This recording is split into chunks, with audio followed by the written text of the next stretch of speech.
Ever wondered why bees build their honeycombs as hexagons?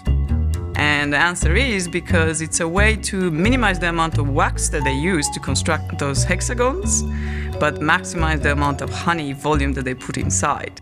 Nature is an exceptional mathematician in terms of minimizing effort and creating the best outcome. Finding ways to model different phenomena in nature is part of what Dr. Valentina Wheeler does as a geometric analyst. She studies a class of equations known as curvature flows. Curvature flows basically take this object and they say, I'm going to modify this object in time, so it's changing its shape in time, and I want to give it a speed to which it modifies. This framework lends itself well to describing moving interfaces, making it useful for things such as bushfire modelling. In her own research, Dr. Wheeler and her colleagues have used curvature flow theory to create a model that predicts how a fire front will move. If you have a corner fire, so you have two flat lines, fronts of the fire which are merging, they form a corner.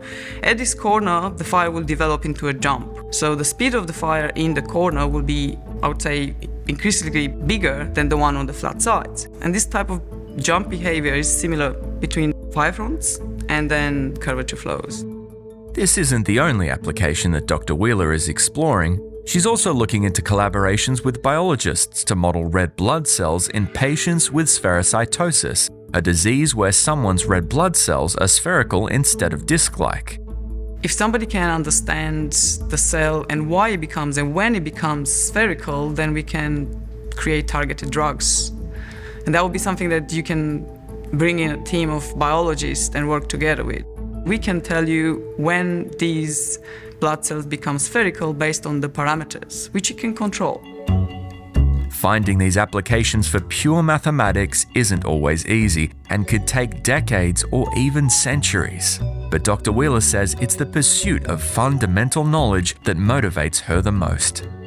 All mathematicians take their work home. We never stop thinking. Her outstanding research in pure mathematics has now seen her awarded the Christopher Heyde Medal from the Australian Academy of Science.